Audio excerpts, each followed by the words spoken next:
What's going on, everyone? I'm hitting you with a little quicker review today because it's so similar to the last album Taylor put out. So this isn't going to be as in-depth as I've gone in with my other reviews. Just want to let you know that if it feels a little more nonchalant this time. Thank you. Ugh. Maybe I'll put this away. I was going to do a bit with the guitar because, new Taylor Swift album. Pretty it's pretty synonymous, but this thing is tuned out. So I won't have time to tune it. I won't have to tune it back up. So we're gonna talk about the new Taylor Swift album, Evermore. This is the newest studio album from Taylor Swift. Funny enough, this is her second album from this year, putting out Folklore last July. In Folklore, the glitz and glamour that was put into the veins of her last projects are gone.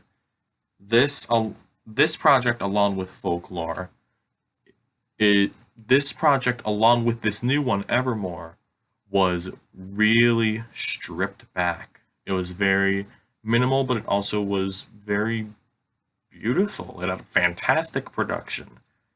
And Taylor's songwriting matured a lot in Folklore. And Folklore is my favorite Taylor Swift album. And I gotta say, that was a pretty impressive feat. So now, just like last time, out of nowhere, we have a new Taylor Swift album. This is the sister record to it. This is her second album of the year, as I've said, and I feel like this will be the last, but then again, you never know. There are some things I'd like to go over on Evermore, but in my opinion, I feel like Folklore and Evermore would be considered one album as a whole, or maybe a double album. I think Evermore bests Folklore in the songwriting aspect with its narratives and weaving all together. Those are all really beautiful. Same thing with the production. The production is, I would say, even better on here than in Folklore.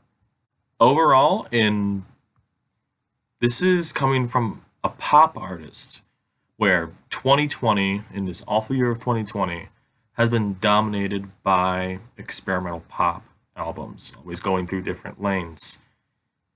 We had Rina Sawayama with Sawayama. We had the new Fiona Apple album. I would even say the new Charlie XCX album was experimental. This year has been very, very good for pop music. And this second half of a project that Taylor Swift has done is good. I I never expected for this to be 4 or 5 months after another album.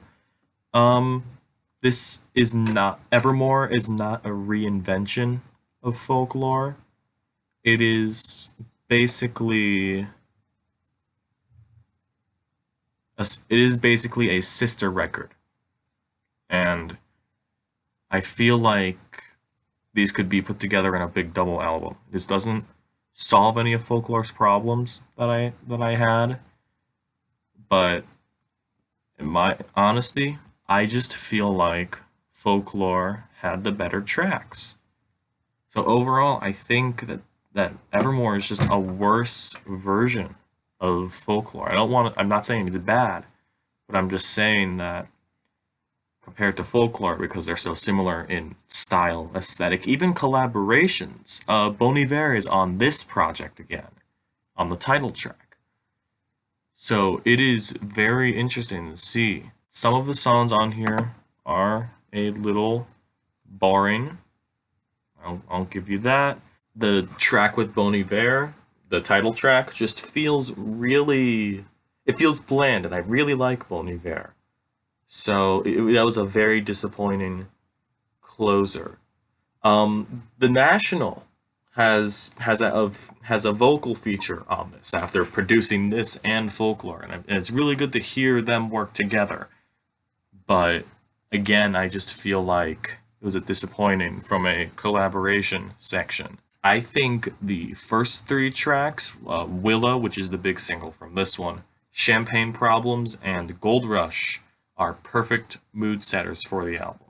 They show off the sound that Evermore has with a bit of a more experimental side to it, but and also the last couple tracks, Marjorie and Closure, are some of the best songs that Taylor Swift has ever done. I absolutely adore the sounds and even like the songwriting on this.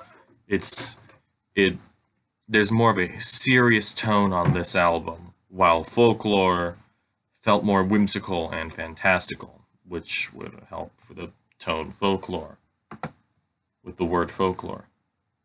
Even though my review may have sounded like I didn't like as much songs as I did, a lot of these songs are just okay. Folklore really upped my expectations for whatever she was going to do next, so it was a little disappointing that this wasn't as good, but not being as good as something that's honestly near perfect isn't a mark against it at all. I just feel like with this probably going to be the final album in this little series, but I'm certainly not hoping that Taylor Swift doesn't go away from the sound that she created with Evermore and Folklore. I This is my favorite type of Taylor Swift album now that I think about it, and I do want to see more of it. Um, I would give this album a 7, a 7 out of 10. All right. Thank you for tuning in for this shorter review. If you like music content along with some gaming content thrown in, like and subscribe to the channel. Also, I stream on Twitch. That link is going to be in the bio as well. Thank you for tuning in. Have a good day.